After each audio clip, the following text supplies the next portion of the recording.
Olá, boa noite. Agora a gente vai começar a parte 2 com o incrível psicólogo Pedro Paulo Zogby. A gente está tratando aqui sobre o tratamento psicológico nos dias atuais. Agora são 8h32. Aqui já vi a solicitação do Pedro. Está aqui com a gente. Eu fiz essa parte 2 para garantir, porque às vezes o Instagram perde, então é bom garantir. Olá, Pedro. Vamos Olá, começar essa Rodrigo. parte 2. Olá, Rodrigo. Agora Vamos, 8h33, para eu me controlar aqui no tempo. perfeito. Enquanto, eu, como que ficou a relação paciente-terapeuta no modelo online? Olha, Rodrigo, a relação paciente-terapeuta, ela não alterou nada, né? Para nossa surpresa, ela não alterou nada, ela não foi prejudicada. É claro que, lembrando aí da interação da Célia, nossa colega aí, espero que ela esteja aí de volta, é, é, é claro que mudou. Tudo mudou nessa relação, nessa questão da sociedade. Mas a relação paciente-terapeuta ela não foi prejudicada, né? Como eu falei no início, a gente tinha um pouco de preconceito. O próprio CRP tinha um pouco de, não preconceito, mas tinha um pouco de delicadeza ao tratar dos atendimentos online. Quando o Skype veio, né, no final da década de 90, para ser uma das ferramentas online, o que aconteceu? Os atendimentos começaram a surgir. E aí, com essa pandemia, isso tornou-se realidade e não afetou.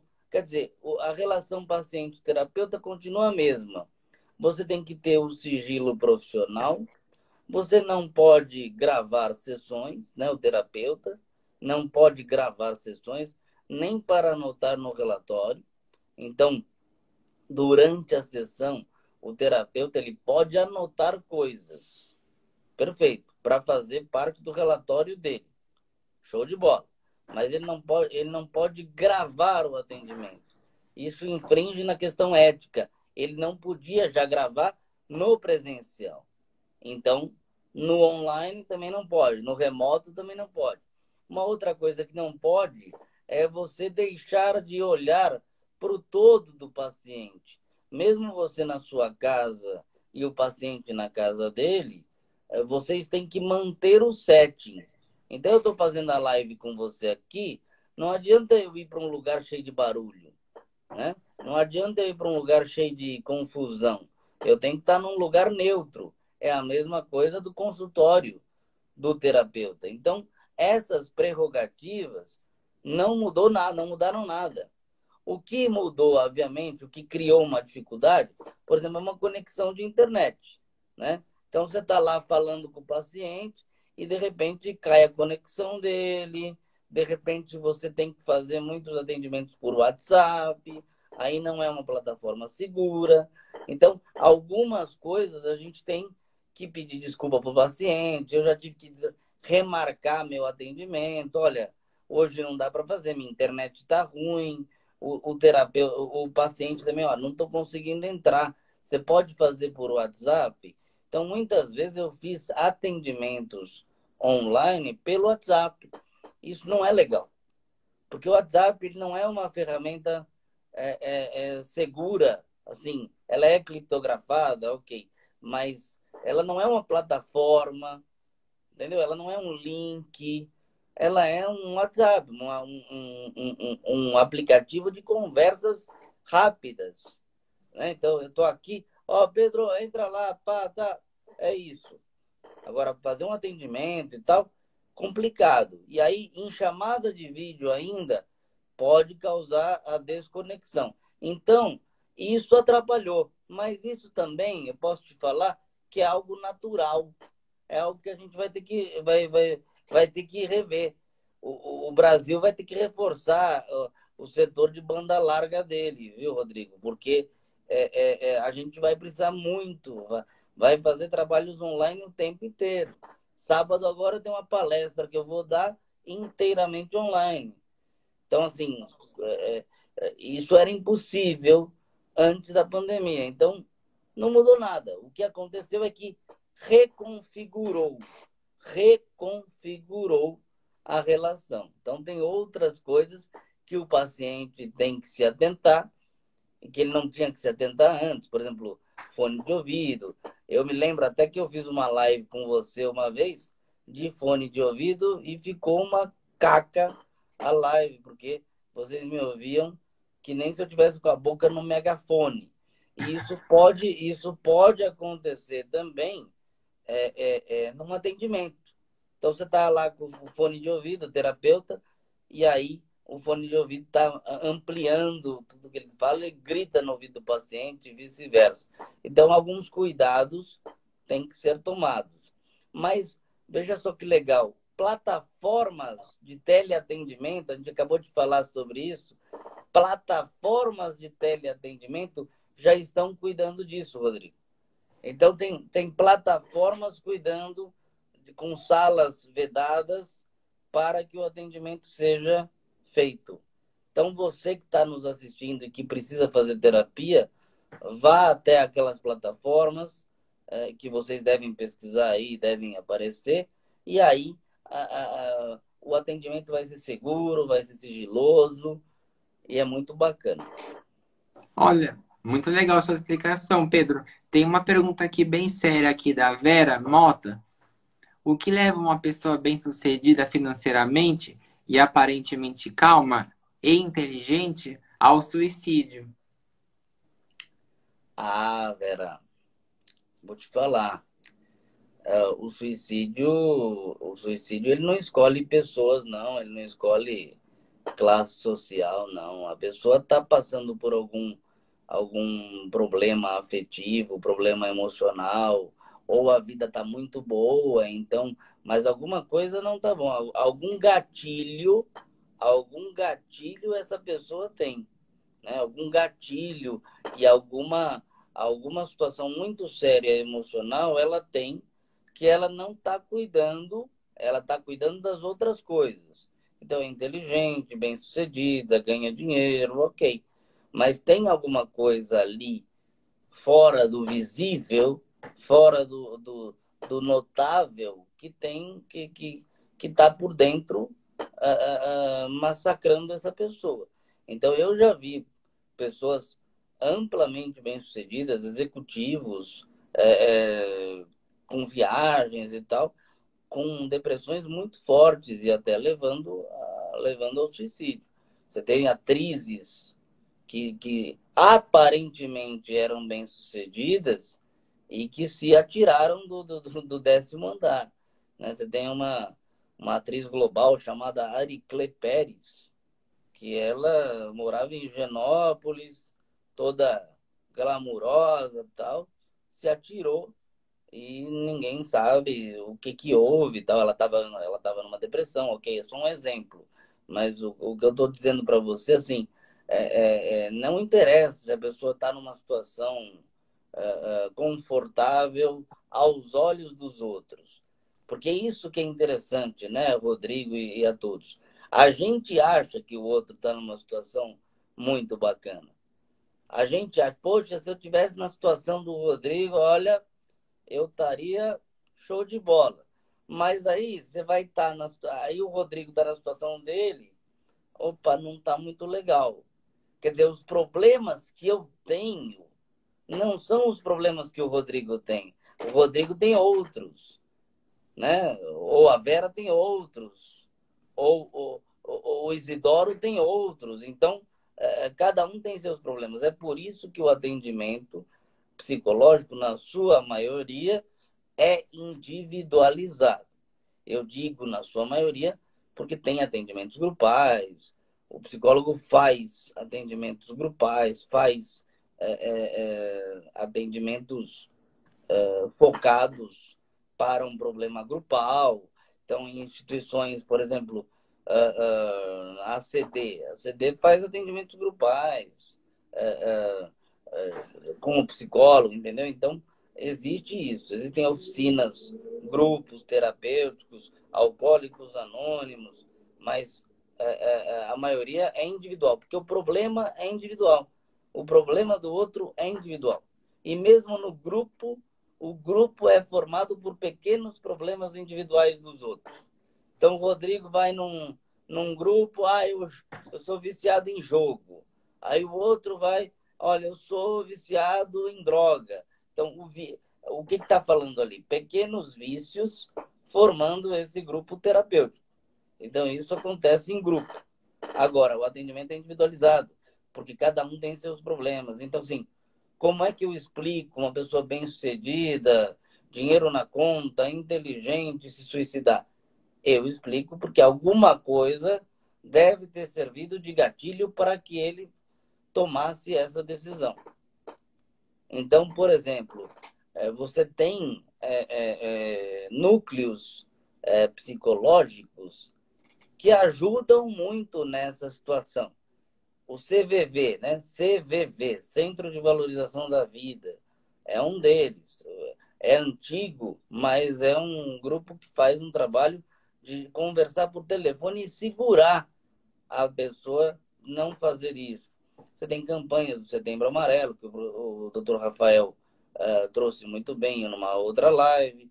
Então, existe todas essas campanhas para não acontecer. Mas se a pessoa toma essa decisão, Vera, não acho, na minha humilde opinião, não acho que seja, ele era feliz, ele era bem-sucedido, alguma coisa aconteceu emocionalmente para que ele tomasse essa decisão. Exatamente. Acho que junto com essa pergunta traz pra gente esse preconceito que tem contra a depressão, né? Pessoas que são ricas é frescura a depressão e não existe isso, né? É uma coisa que não existe classe social para depressão, né, Pedro? Não existe. E assim, acredito que as pessoas bem-sucedidas financeiramente tenham bastante depressão, né? Porque elas têm que administrar muita coisa. Ou seja, depressão é um sentimento que pode atacar muita gente, independente da sua classe social. Aqui pegando pela ordem, Arlene Guzman. A meditação pode ajudar a melhorar a depressão e a ansiedade? Sim, sim, são terapias alternativas que a psicologia não condena. Elas têm que atuar em paralelo, né? Então, assim, eu acho que cada terapia alternativa dessa, ela tem o seu lugar.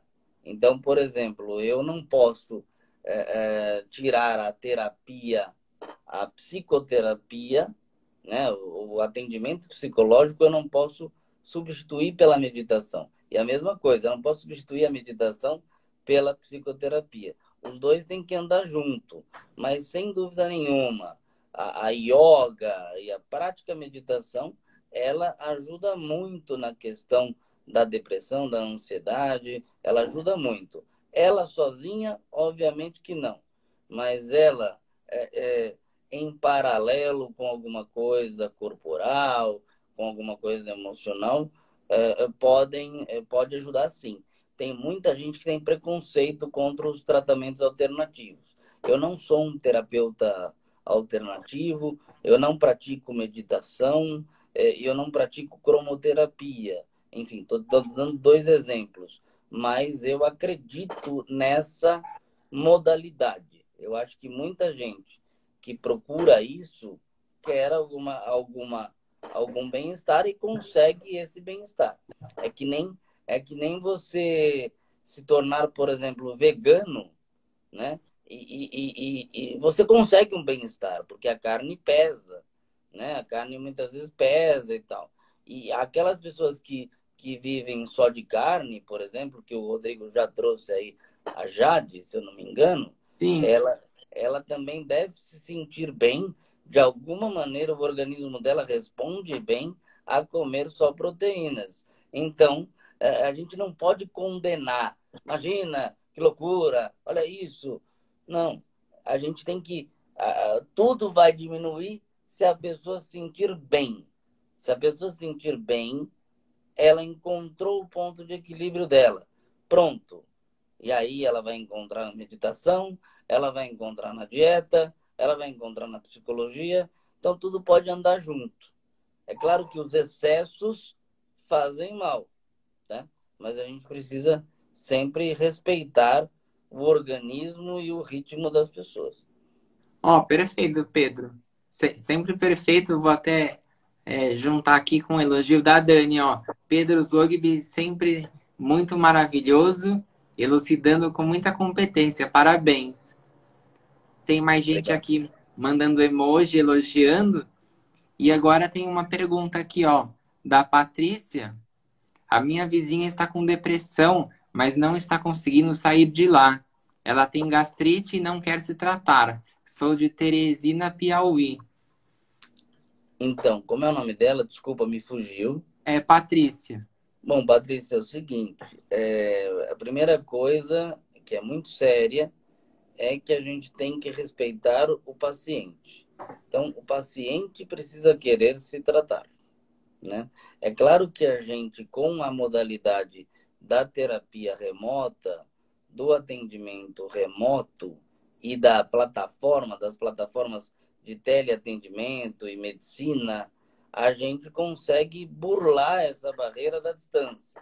Então, se ela não consegue sair do quarto, basta ela ter um computador e aí ela consegue fazer a consulta. Mas você disse no final da sua pergunta que ela não quer se tratar. Então precisa dar uma olhada o porquê que ela não quer se tratar. E quem é que vai dar uma olhada do porquê que ela não quer se tratar? São vocês amigos, vocês vizinhos, vocês familiares. Porque nenhum profissional da saúde pode fazer muita coisa se a pessoa não quer ajuda. Entende? Existe internação compulsória e tal, contra a vontade da pessoa, quando o caso está muito alarmante, né? Mas não é o caso, acho que não deve ser o caso dessa sua vizinha. Agora, o tratamento psicoterápico à distância, ele possibilita isso. Então, ela mora em Teresina, e aí você pode ser atendida por um médico, por um psicólogo de São Paulo ou de qualquer outro estado. Hoje em dia não tem isso. Mas o paciente, a pessoa, tem que querer. Não Ah, adianta, tem que querer. Eu não vou fazer nenhum procedimento psicológico com ela porque você quer, né? Porque a pessoa quer. A pessoa pode enxergar e pode aconselhar. Agora basta a pessoa ir lá e tomar a iniciativa. ó, perfeito, Pedro. Aqui tem uma pergunta da Ida Nuzia, aqui da caixinha de perguntas, né? É, aqui agora tem bastante gente na live. Quem estiver gostando, quiser compartilhar, é só compartilhar para os amigos aqui no aviãozinho. E quem quiser fazer pergunta, pode fazer aqui na caixinha de pergunta. Ela fez o seguinte, Pedro: a depressão por causa da pandemia. O que fazer? Bom, a pandemia ela colocou todo mundo numa situação de stop, né? De paralisação. Essa situação de paralisação ela causou depressão em muita gente. Então, no começo da live, falamos aí sobre perda de emprego, perda de renda, perda de vínculo, pessoa que morre por conta do Covid, e tudo isso gera uma depressão, né? E o que fazer? O que fazer é buscar tratamento, né? A depressão, ela é, de novo, né? Ela é um desligamento das relações. Eu não estou com vontade mais de me relacionar com ninguém, nem como amigo, nem amorosamente, e nem comigo mesmo, né? Eu me olho no espelho e eu me vejo transfigurado. Isso são sintomas da depressão. E a pandemia intensificou tudo isso. Você imagina que existem pessoas ainda que desde março não saíram de casa. Desde março não estão saindo de casa. Aí você fala, nossa, mas que pessoal já flexibilizou. Não, na cabeça da pessoa ainda não. O vírus está aí. O vírus está aí. Então a gente tem que respeitar. Agora, Se você está com depressão, talvez não seja por conta da pandemia. Não é por conta da pandemia. A pandemia intensificou quadros. A pandemia intensificou quadros depressivos. Por quê? Porque antes eu jogava essa depressão na rua, eu ia tomar eu sorria porque eu estava com os amigos, né? Eu ia trabalhar. Hoje em dia não, a minha vida é em casa. Então isso tudo intensificou, né? Eu já estava deprimido, já estava querendo, né? E aí a pandemia veio e intensificou o quadro. Então o que fazer? Buscar tratamento psiquiátrico, porque a depressão ela não se cura apenas com a psicologia. E, a depressão ela não se cura apenas com a psiquiatria. É Então, perfeito. as duas coisas têm que andar junto. Graças aos céus aí, os psiquiatras que eu tenho visto no canal aí do Rodrigo têm falado a mesma coisa, então nós estamos em sintonia, porque a parte médica e a parte psicológica, elas têm que andar junto para tratar esse quadro tão comum. Hoje em dia está todo mundo achando que está com depressão. E muitas vezes você não está com depressão. Você está apenas com a tristeza. A depressão é a tristeza multiplicada por 40, né, por 50. A química do cérebro para de ser produzida. A química neuronal de hormônio do prazer para de ser produzida. E aí Exatamente. você acaba se embotando emocionalmente. E aí isso acaba causando a depressão. Mas o que fazer? Procure tratamento, né? É, E, exatamente. só uma coisinha, Rodrigo, só retomando, a depressão da pessoa talvez não seja por conta da pandemia. Talvez ela já estivesse ali e a pandemia tirou para fora. É, exatamente, Pedro. A Gabriela Albuquerque aqui, ó. A live ficará salva sim. Ó, Derli Campos. Oi, boa noite. Sem perceber, me pego apertando os dentes, chega a me dar dor de cabeça. Isso pode ser ansiedade? Sim, não tenho como fazer um diagnóstico, tá? A gente não consegue fazer terapia pelo Instagram, ok? Tem pessoas que fazem isso, mas eu não sou o terapeuta indicado, ok? Eu acho que aqui é uma live de esclarecimento, então tudo que vocês trazem para a gente é de muito valor. A gente não pode fazer diagnóstico. Seria uma brincadeira e não seria uma coisa séria de troca de informação. Mas eu acho que você ranger os dentes, você ter dor de cabeça, são sintomas da ansiedade. Da ansiedade, sim. Não sei se você está com ansiedade. Talvez esteja acontecendo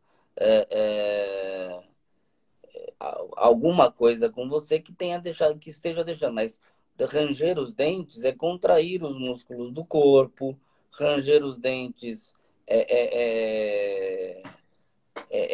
contrair, e aí a dor de cabeça vem por conta dessa questão dos dentes, enfim, isso pode ser. Então tem o bruxismo, por exemplo. O bruxismo é você ranger os dentes, tá? Quando está dormindo, que é um momento que você está paralisado, e aí isso também pode ser um aspecto emocional. Repito, não sei se é ansiedade, tá? Precisaria conversar contigo, precisaria que você me procurasse aí. O meu Instagram tá aí disponível. Você pode mandar um direct, a gente pode conversar. Mas eu acho que isso pode ser sintomas emocionais, sim, tá? Ranger os dentes, dor de cabeça, pode ser de fundo emocional, sim. Ah, exatamente, ó. A Silvinha falou, concordo com você. E aí, Pedro, como que fica no momento de crise de pânico ou ansiedade, num atendimento online, por exemplo? Pois é. Essa é uma questão, assim, bem complicada, porque, assim, quando você está no presencial, você consegue, talvez, conter a pessoa, né? Dizer para ela, ó, tô aqui, e ter a presença física sua ali, né? O terapeuta, ele tá ali fisicamente. Então, isso ajuda muito, porque quem está com transtorno de pânico não vê não vê muita saída ali. Ele está com pânico, ele está com sintomas físicos, está com a morte iminente, né? Um sentimento de apneia. Então, a presença física ajuda muito do outro, né? A presença física do outro ajuda muito. Como que resolve isso dentro de um atendimento remoto? Você vai resolver utilizando a única coisa que está presente ali. É o teu olhar e a tua voz. Você precisa, talvez, pedir para que o paciente feche os olhos, porque aí ele vai entrar no mundo dele, naquele mundo confuso que ele está passando, e ele vai, através da tua voz, da voz do terapeuta, ele vai voltando, ele vai vendo que isso são sensações físicas, que ele precisa relaxar, né? E a gente vai buscando isso. Então, num momento de ataque de pânico, é acalmar o paciente. Não adianta você fazer, nossa, elucubrações, nossa, mas peraí, por que você está com pânico? Não, é uma coisa imediata. Está com Uhum. pânico. E aí vamos tentar e vamos resgatando, né? Como você não tem a presença física ali, de você pegar na mão, mas você tem a sua voz, né? Que você pode diminuir um pouco o tom de voz, concentre em mim, né? Pode até o terapeuta pôr uma música mais relaxante para que o paciente possa ir voltando, né? Mas o pânico e o agorafobia, né? É a fobia social, elas têm que ser tratadas aliado ao medicamento, né? Ó, perfeito, Pedro. Aqui tem uma pergunta nova que acabou de chegar da Rebeca Oliveira. Eu não consigo sair de casa, eu não consigo sair sozinha de casa. Fico com falta de ar, parece que vou morrer. O que devo fazer? Então, Rebeca, novamente falo a mesma coisa. Preciso avaliar melhor, né? O fato de você não conseguir sair de casa é porque dentro de casa você está no teu conforto, né? Você está no teu espaço. E aí, quando você sai de casa, você sai para o mundo. Então, você acha que vai acontecer algumas coisas com você. Então, eu acho que você deve procurar um atendimento remoto nesse momento da psicologia e aí conversar com o psicólogo, contar para ele pessoalmente, né, pessoal barra virtual, o que está acontecendo, para ele entender melhor sua história, tá? Porque, pelo que você está me dizendo, alguns indícios me levam a dizer que você está num quadro aí ansioso e tal. Mas a gente precisa conversar. Então, se você quiser, a gente marca um atendimento, tá? Ou comigo, ou com qualquer outro psicólogo, com a Felém, com outras pessoas que possam te ajudar remotamente nesse momento, tá? E aí a gente vai tocando. Mas, pelo que parece, existe um quadro ansioso e aí precisa ajustar, né? Com algum remédio e com a psicoterapia. Ah, perfeito, Pedro. Aqui, ó. Boa noite do Leandro, do Wilson. Boa noite para todo mundo. Ó, chegou uma pergunta nova aqui da Andrea. Quando entro em pânico. Ah, antes da gente ir para essa próxima pergunta, Pedro, já deu 1 hora de live aqui, passou voando. Como que você tá de horário? A gente vai ter que encerrar, marca para outro dia? Ou a gente continua? Como que você acha? Como as coisas estão aquecidas aí, Ah, a gente pode fazer uma meia hora, 40 minutos, meia hora que é o tempo de gravação, né? Então, de uma primeira etapa, a gente faz uma meia hora, depois a gente faz uma live número 2 sobre isso. É só para não deixar o público desaquecido. Tá, Pode? então a gente tem que encerrar aqui para garantir, e aí começa a parte 3, pode ser? Claro, claro.